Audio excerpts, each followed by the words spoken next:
And I think we are online again. Welcome everyone in the stream, in the chat. Welcome, Mr. Kodosky. Very nice that you could join us. We have a very special guest. He's the co-founder from NI. He's the actual inventor of LabVIEW. So he's using LabVIEW since 1986, since LabVIEW 1.0. And yeah, Jeff, hello. Hello. Hello. How are you doing? I'm doing well, thank you. Good to hear that. Good to hear that. Yes. It's being at home and doing well.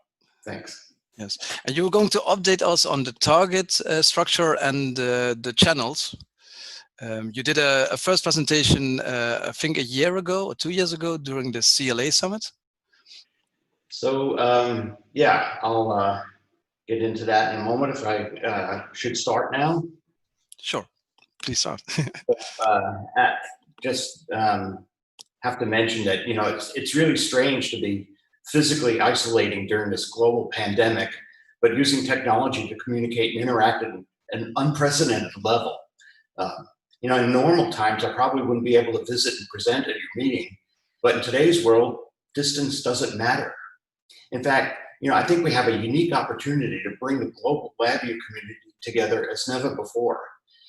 So I'm particularly thankful to the Dutch LabVIEW user group for inviting me to present today, and I hope this will inspire a new level of collaboration among user groups worldwide. So I thought today that I'd give you an update on the research that I've been doing in the past several years on targets and channels. So let's see. I'm not able to, yeah, okay, there we go. So, you know, my primary focus is on what LabVIEW is uniquely positioned to do to advance the state-of-the-art in systems design. Measurement systems are designed today, are actually distributed. We have a host PC, LabVIEW RT, LabVIEW FPGA, and the future trend is toward even more distribution. We'll have cloud computation, storage, web and mobile UIs, and IoT, and so on. And my view is that distributed systems should be designed and visualized using graphics, because that makes relationships and communications visible and understandable. Now, the tools that we use to build distributed measurement systems add artificial complexity to the inherent complexity of the application we're trying to build. And I think the way to rein in this artificial complexity is by using abstraction. And what I like to think of as semantic zooming, where you zoom in to see details and zoom out to see the big picture. And if you can do that while you're developing, I think that will foster more modularity in our designs and result in more maintainable and extensible systems. So let me start with talking about channels. Now, channels, I believe, are a major advance in the representational capability of LabVIEW. Ever since LabVIEW 1, I've been frustrated by how to represent the communication between concurrently running loops.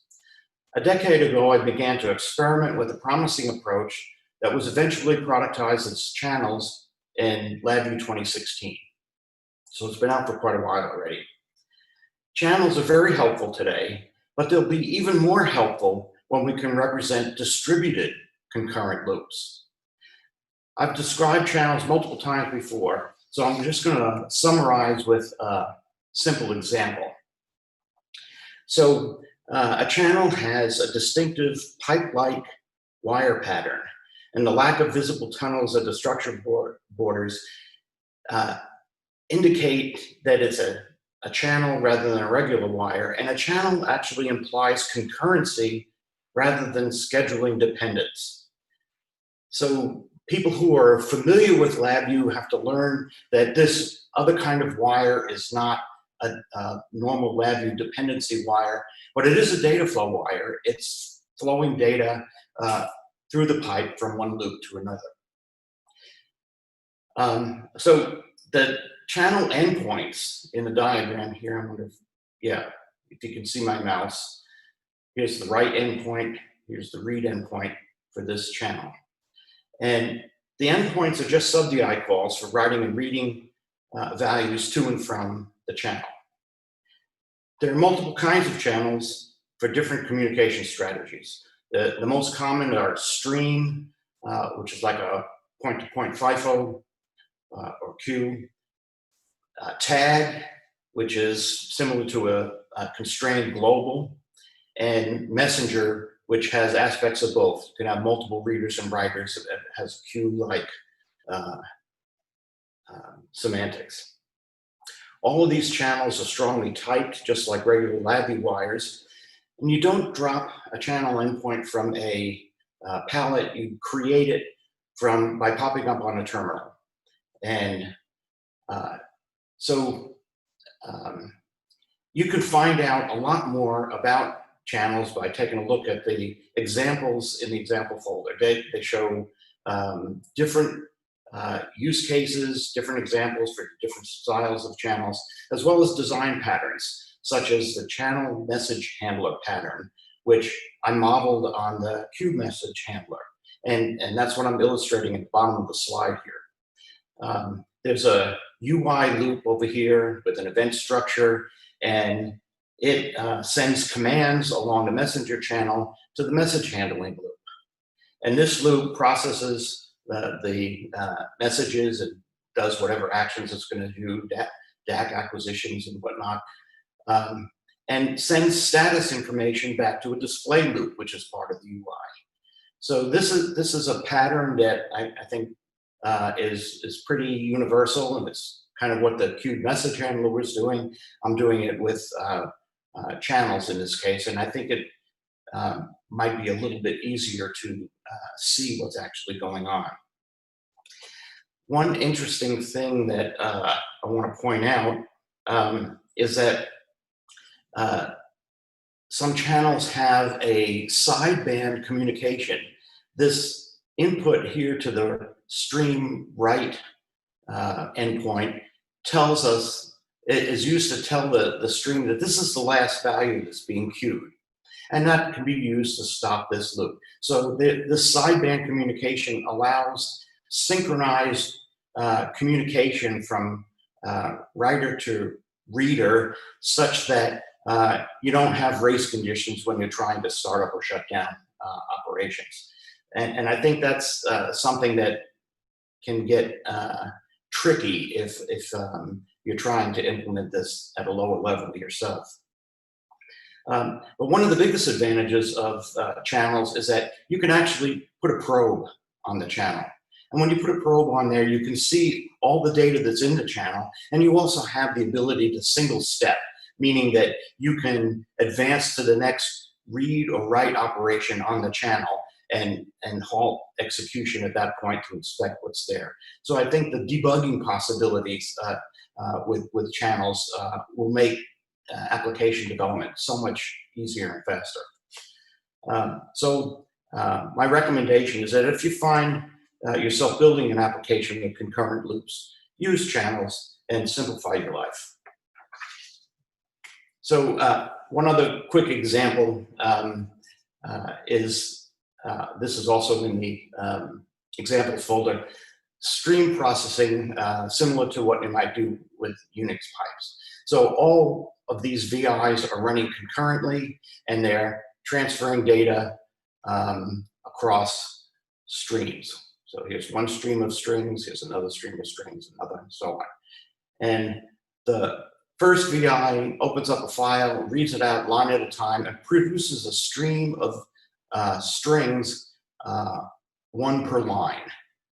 The second one filters those strings, that stream of strings, and passes through only the ones that satisfy a certain pattern. So this is like grep on the Unix command line. This one reads in a stream of strings and breaks each string up into individual words. So it writes out many more strings on the output than it reads on the input, basically the number of words per line, and so on. So the main point of this is that if you have a collection of these stream processing VIs, you can string them together and pretty easily construct a variety of stream processing applications. You know, similar to, in this case, the way we would do pipes on a Unix command line. Okay, so now I want to tell you a little bit about the target structure. This is, you know, if channels could simplify the representation, communicating between concurrent loops, concurrent actors, today running on the same machine, but what if you want these actors running on different machines? So that's where this target structure abstraction comes in. So this is still a research experiment, so don't take the UI or the graphics here too literally. It's still early stages of experimentation. But the idea is that this is going to allow the representation of distributed applications using a single canvas. So what do we do today to send data from a loop on RT to a loop on the FPGA? We have to create two VIs, one on each device, using 3 windows, add project window here, allocating a special resource to do the communication and so on. But in the vision of the target structure, we'll be able to do this all in one diagram. A single canvas with a simple visible connection. I have a channel that spans from my host or my RT diagram to my FPGA diagram. And it ought to be this simple to construct. So at the syntactic level, the target structure is similar to other structures in LabVIEW. However, the diagram inside the target structure is compiled for, deployed to, and run on a different machine, in this case, the FPGA. So what kind of challenges do we have in trying to make the target structure reality? At the high level, the concept seems simple enough, but there are these challenges. For one thing, compiling and deploying, we actually know how to do that. Project tree does that. But can we do that automatically behind the scenes? And so in fact, a lot of the experimentation we're doing is using the project tree, but trying to keep it in the background and automate the construction and navigation project tree. A channel that crosses a target boundary needs to use some kind of hardware. The hardware and resources and driver interfaces exist. We have a myriad of ways to do that, and they're all available in the project tree again. But can we automate and orchestrate this automatically so that it's not something where the user has to deal with all the details and get all of that correct? So another question we have is it useful to have a target structure within another structure in LabVIEW, inside of a loop or a case or a sub-VI, or inside another target structure? And what would it mean? Actually, the first 3 of these bullet points here, we've been experimenting with and prototyping, and we've got some good proofs of concept, and I think we're pretty confident that we can make this work and work well. That obviously be a lot of work to get it productized, but we're pretty confident that we could do that. The last 2 are still very much in the research stage. How could we represent disconnecting and reconnecting to a remote target? And how would we implement debugging and probing, signal stepping, and so on? So those are still early stage research topics. So one of the folks on our team, Newton Peterson, has been focusing on the FPGA cases. He's been experimenting with Elvis 3 and C-Rio and PXI, And he's prototyped target crossing channels that use DMA FIFOs and FPGA registers. And his approach is to script a project tree to leverage its functionality, but to hide the complexity. And that seems like a really good strategy for us to follow. For the time being, there's a pop-up on the target structure to compile it, since it takes a while for the FPGA to compile. Hitting the run button starts the host application, which deploys the FPGA bit file, starts it, and also coordinates the establishment of the communication channel between the host and the target.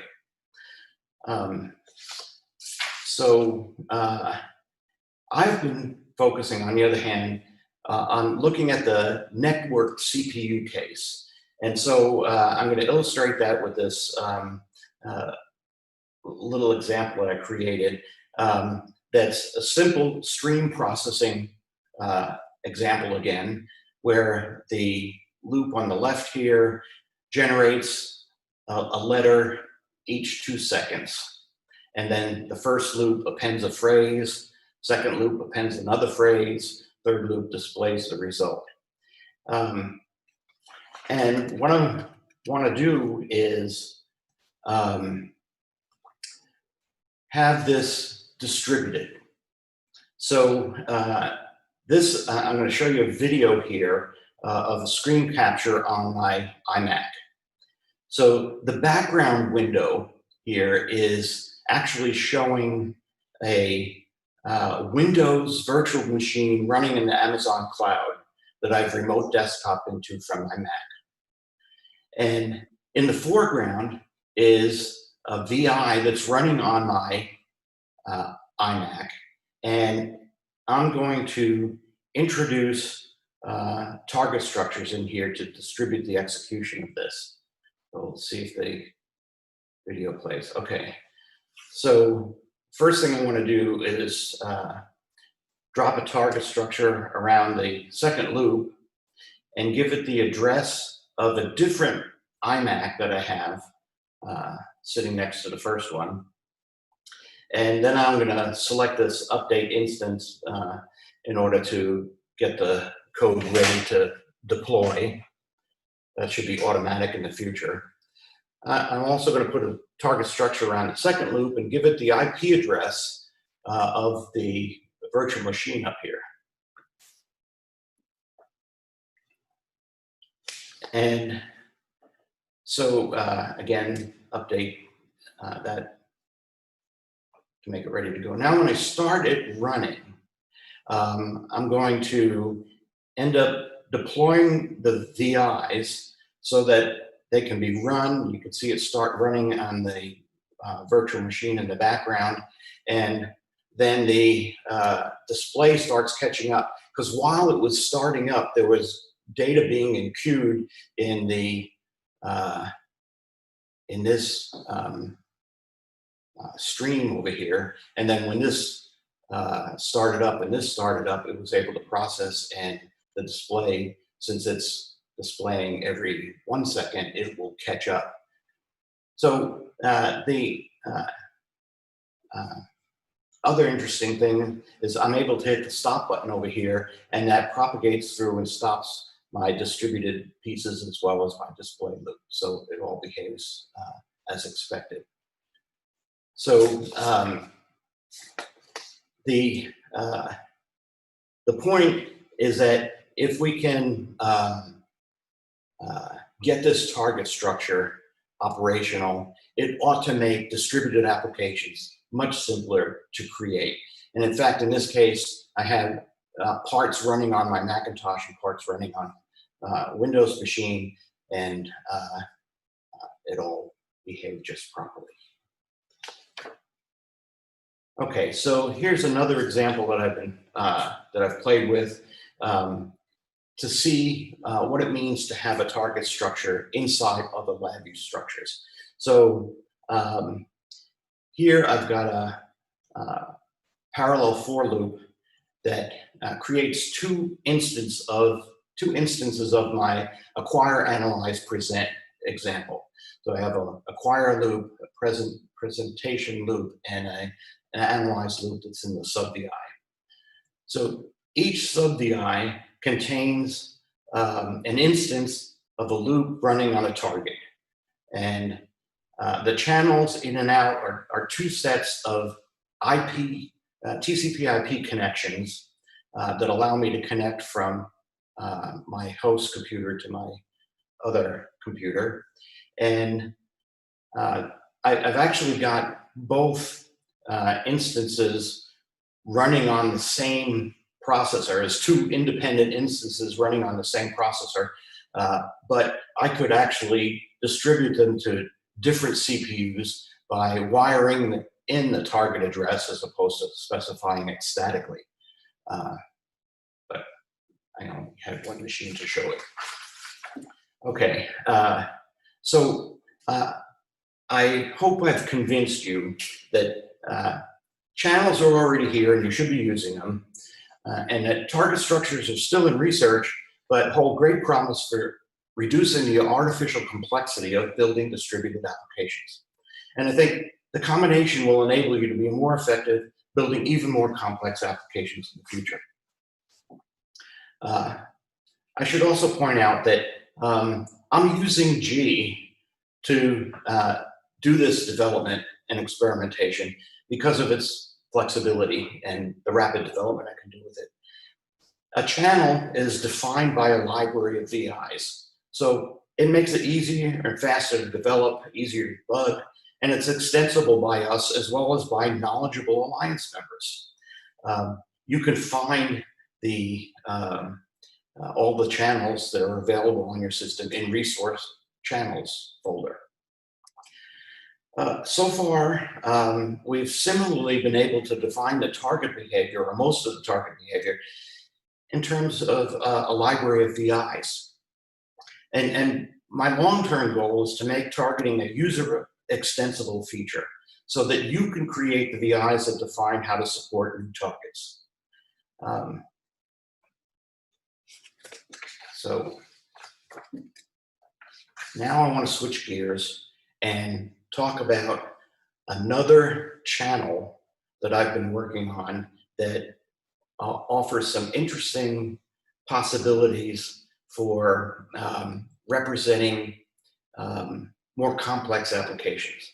So I was inspired by an application that one of our alliance members made that he was using channels, but it was more, it was trickier than I expected. And looking at his particular application, it struck me that I could perhaps define a more complex channel that would make his application simpler.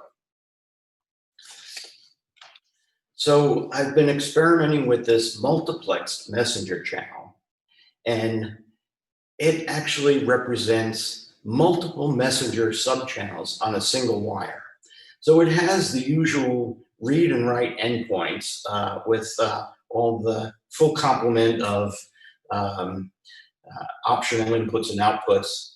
But what makes this channel particularly special is the subchannel index. So different writers and readers can dynamically choose which subchannel they wish to communicate on. And where might this be useful?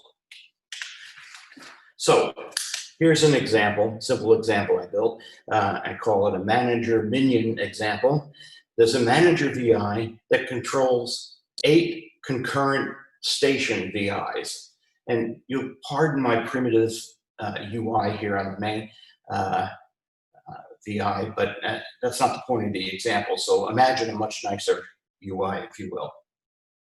So the LEDs here are showing the status of each station, whether it's off or active, pause, error, or it's finished, it's exited. The operator can select a channel with one of the buttons up here, then select a command with this pull down, and then hit this button to send the command. So what does this look like? Well, the diagram has the usual familiar UI event loop event structure and an event loop here, and then a status display over here back on the host, and then these parallel stations. And here I'm running 8 stations in parallel.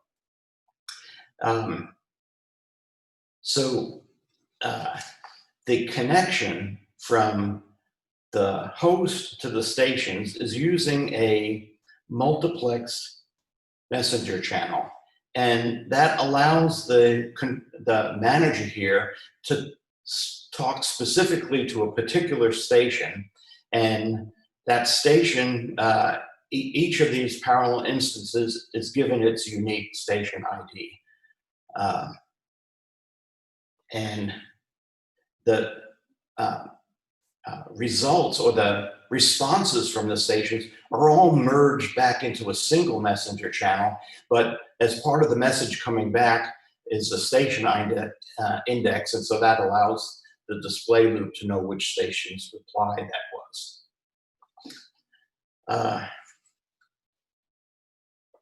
Yeah, okay, I just said that, sorry. So here's the code for the station VI, and don't worry too much about the code. I designed this using the state diagram editor, and I just pasted a picture of the state diagram so you can understand the different states of that the station goes through.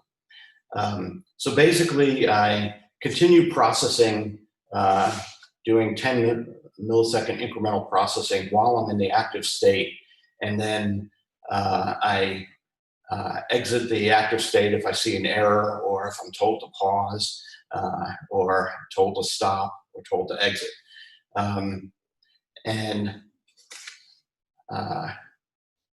Yeah, so that's, so the main thing to notice here is that the station is reading from its assigned sub-channel on this messenger channel, multiplex messenger channel, and it's using the station number in its reply message back so that the manager can see who it came from.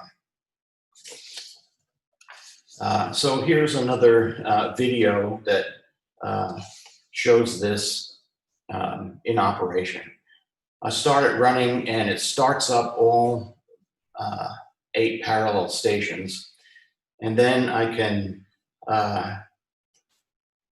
start station 7 and 2 and 6 and 0, and I'll go back and pause station 2, and I can stop station 0, and then I can go over to exit 7 and say, I need to exit that one because that station is broken or not being used.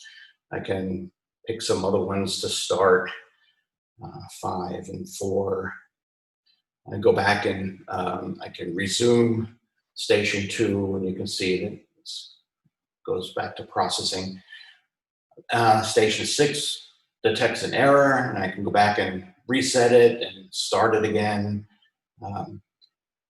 and pause, and finally just exit all stations, and the example. So the takeaway here is that with that single multiplex messenger channel, I can very conveniently talk to a bunch of parallel stations. Eventually, of course, it'd be wonderful if I could have a target structure in each one of those stations and be having them deployed to individual machines. That's still in the works. Okay, so while I was experimenting with this multiplex messenger channel, I realized I could use it to model a bidirectional channel. And so I was thinking initially, I could imagine a policy where the manager would send a message to a minion on channel 2n and receive a reply on channel 2n+1. And I mean, a policy like that could work, but it's a little bit awkward, it seems like, It'd be impossible to enforce and error prone if someone accidentally wrote on the wrong subchannel. And so I realized I could actually make it simpler and more secure by adding 2 more pairs of otherwise identical endpoints. So one set is used for the manager to send commands and the other for the minion to send replies. Instead of using indices, this pair of subchannels, one in each direction, is identified by a GUID. So how might this be useful? So here's an application with a dynamic number of clients, a server, and a dynamic number of workers, 1 per client. So this example, again, has a trivial UI, and I'm just using this to set it up. I can imagine a much more interesting situation for this to be working. But in this example, I have a button. Every time I hit a button, it creates a client. And the client sends a message to the server. The server spins up a worker, which then communicates with the client. And the 2 of them communicate privately until I finish. So here's the diagram. The client, every time I hit the new button, I spin up a new client, which sends a message to the server, and the server then spins up a worker, an asynchronous worker, and the worker and the client communicate on their private channel, private bidirectional channel that is defined by this GUID. So the client initiates the request for service by sending its GUID to the server, and the server launches a worker and then provides this bidirectional secure channel between the client and the worker. So here's the UIs that you'll see in my next example showing this. The client has a simple UI again, and I could imagine, and it's got buttons on here that I'm controlling interactively, but I would imagine this is done automatically and programmatically in a real application.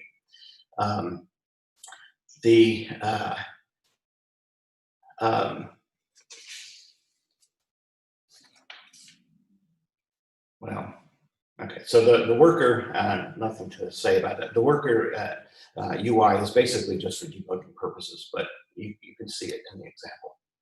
So here, when I start this example, if I launch a new client, the server spawns a new worker, and the worker and the client communicate, and I can control the different clients and see how they're communicating with their workers. And when a failure is reported on one client, I can still spawn other clients. I can exit clients, whether they succeeded or fail. And when the client exits, it sends an exit message to the worker, which exits, and the client exits. And all the while, I can be operating the clients independently, and they're communicating with their workers. And it's all happening, all represented on this single multiplex messenger channel. To take a look at the code, again, you don't have to worry about the details, but notice that the client is very similar to the typical event loop and the event structure and a UI loop and a display structure. It's just that the commands are going out and the responses are coming back on this same bidirectional channel. And so it's a similar pattern, but maybe being able to be represented a little bit more compactly by having a single bidirectional channel. So that channel is identified by a private GUID per client. And so this GUID is sent to the server, and when it's sent to the server, then this channel becomes active using that GUID to receive a response or send a command. And here's the worker diagram. Again, it's similar to the processing loop that we've seen before in the other examples. Again, never mind the details, but notice that the command is being received on the channel that specified by the GUID that the worker was given when it was started. The server gave the GUID to the worker. The worker is using that GUID to receive commands, and it's also using that to send responses. In this case, it's sending status responses continually until it finishes and then is told to exit. So let me finish up with one item that's just kind of pure fantasy at this point. This design pattern up here is a compact way to show multiple asynchronous clients talking to multiple asynchronous workers. And that's, I think it's a useful abstraction, but it doesn't show enough of the dynamic behavior in the diagram. And so I'm still trying to hallucinate what a good way to represent a dynamic diagram that can show the connections as they come and go. So in a sense, this design pattern up here is a generator of a dynamic diagram. So this is a little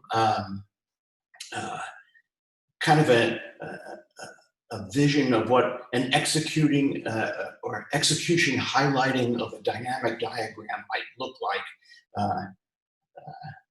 at least at this stage of my thinking. In the beginning, you have the server that's sitting there idle. Along comes the client, messages the server, gets a worker, communicates with the worker. Another client comes along, third client comes along, and that third worker is set up with its communication channel.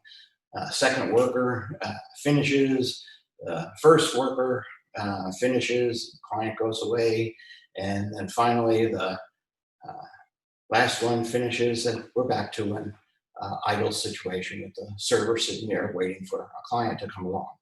So, you know, is something like this possible? I have no idea, but it seems like that's the kind of thing you'd like to have available while you're debugging or watching your dynamic system execute.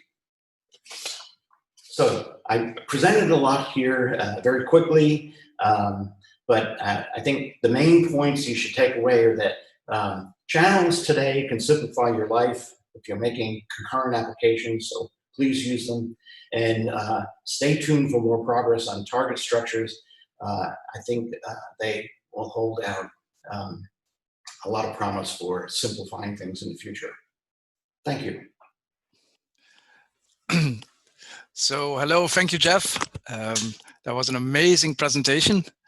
It gives a good insight in the future features that will be shipped with LabVIEW, and I'm really excited.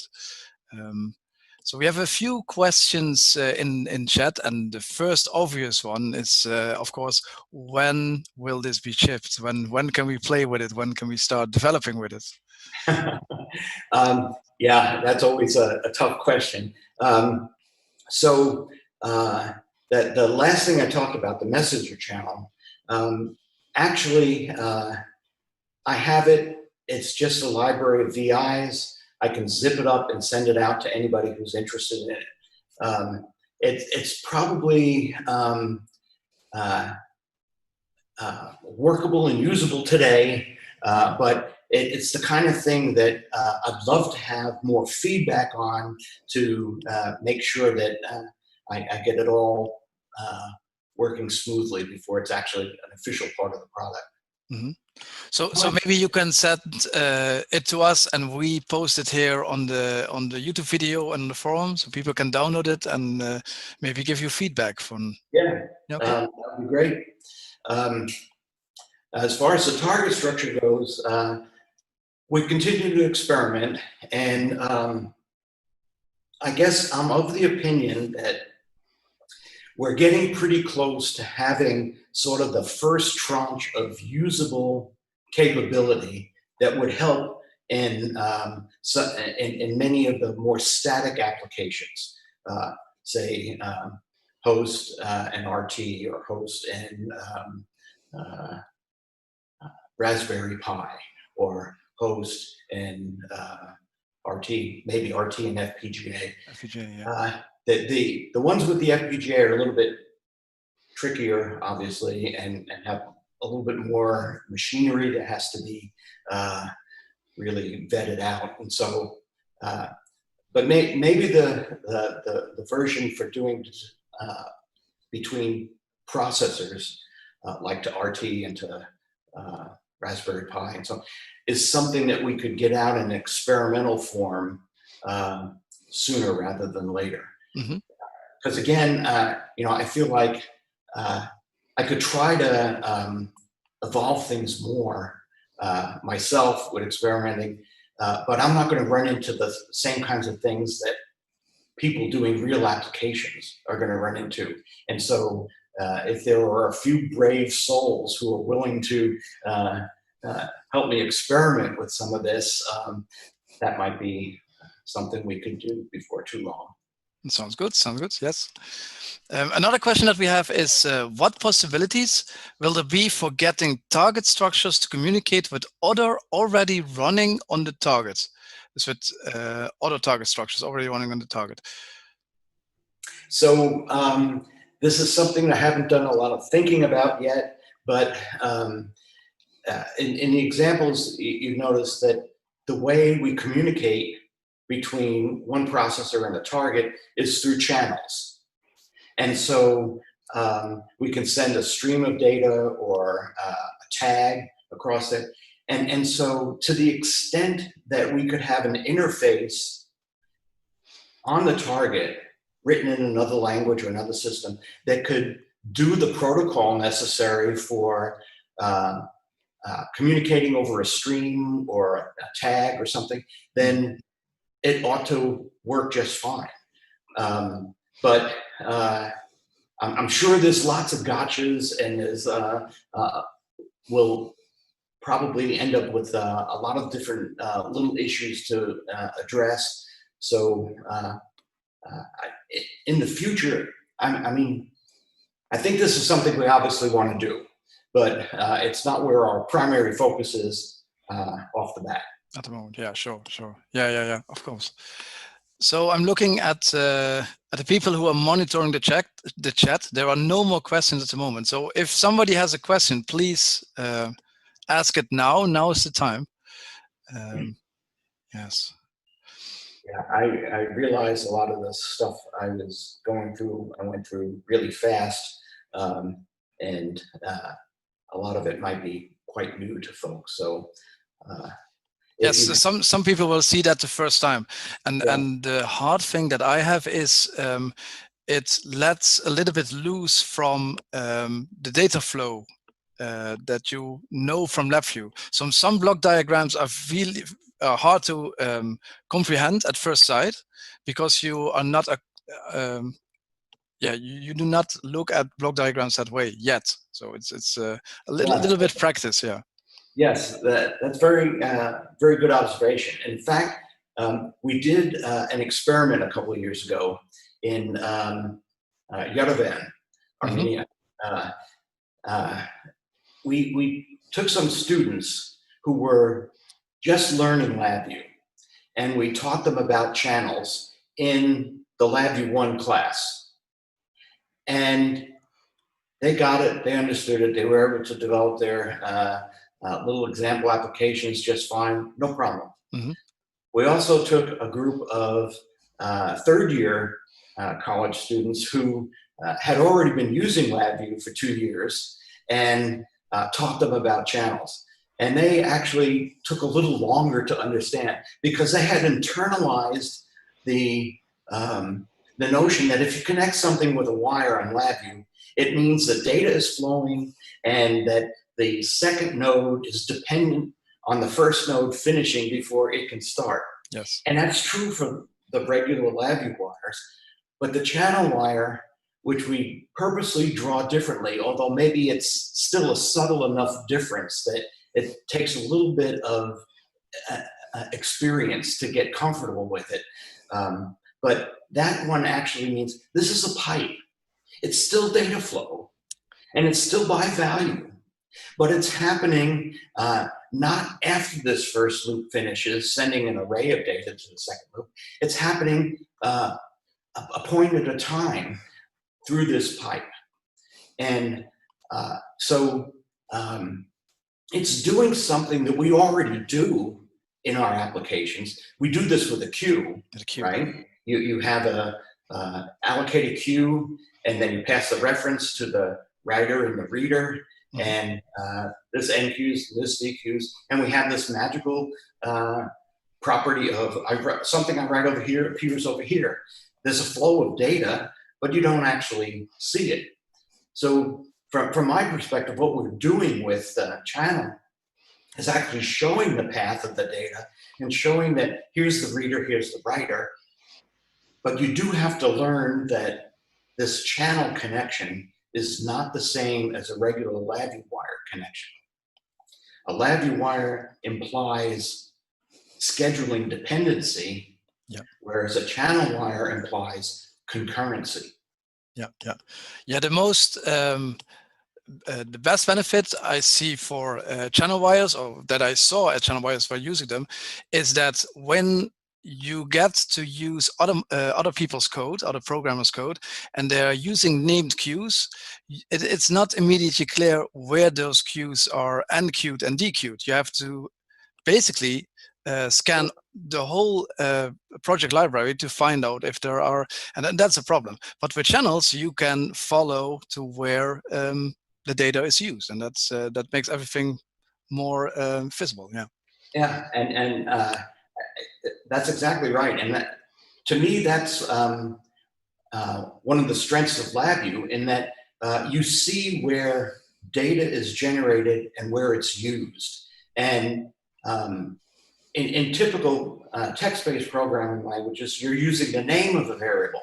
And so to be sure that there isn't someplace else that that variable is being used or being reset or whatever, you have to scan your code or use some other tools. But if you have a wire representing the transfer of the data, you can tell at a glance, well, here's where it's being generated, here's where it's being consumed. So I think the same thing happens with a queue now. I can represent the queue with a wire, and I can see the source and the sink, but I just have to remember that, okay, this wire means that things are flowing at runtime between these two loops, and this other wire means that first this loop finishes and then this one starts. Exactly, we have another question. Would it be possible to configure target structures programmatically? So I can imagine that you might want to script a target structure and script the address of the target that you want, so that you could automatically configure a system based on some information about the targets that you have. And so we do have the ability to script a target structure. It's even more primitive than the target structure itself is, but that's certainly being thought of. We want to be able to do that. Okay, that sounds good. But because I think a lot of plugin architectures will be very useful. Right. Yes. So I'm looking at the chat again. Are there some more questions, guys? Round up? No, there are no questions. Okay. That's bad. If you get any in the future and you want to forward them to me, certainly know how to reach me by email, and I'll be happy to answer any additional questions. And yes, yes. So for all the presentations, that's if you send an email to DutLUG or post them on the community thread, I will make sure that it is forwarded to the correct presenters and you will get an answer. Yes. Yes, and hopefully a lot of people will start experimenting with these structures and the channels and give you some feedback. Okay. Wonderful. Yeah. So Jeff, thank you very much again. Thank you. I think it's really appreciated, and hopefully the next time. All right. Stay Okay. healthy. Bye-bye. Stay healthy. Yes. So everyone, we are going to take a short coffee break, and then we will continue with the last presentation. Thank you very much, everyone.